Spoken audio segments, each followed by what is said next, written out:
দর্শক, আমাদের কাছে এই মুহূর্তে একটি ব্রেকিং নিউজ হাতে এসেছে। আপনাদেরকে জানিয়ে রাখি যে সেনাবাহিনীর যে শীর্ষ যে পদগুলো রয়েছে সেই পদগুলোতে এখন বিশেষ চমক রয়েছে এবং বড় ধরনের একটি রদবদল দেখা যাচ্ছে। সেই তালিকাটি এখন আমার কাছে এসেছে।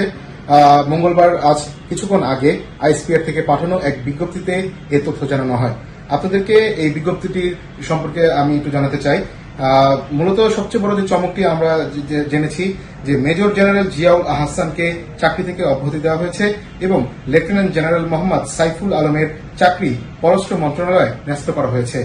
এছাড়া লেফটেন্যান্ট জেনারেল মোহাম্মদ মুজিবুর রহমানকে GOC army training and doctrine command, lieutenant general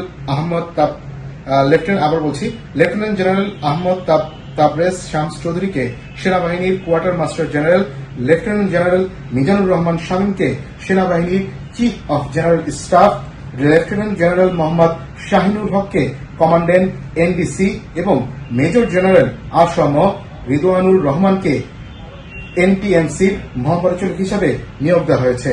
জি, এই ছিল আমাদের কাছে সেনাবাহিনীর শীর্ষ পদে যে রদবদল, সেই রদবদলের বিজ্ঞপ্তি। সবশেষ খবর।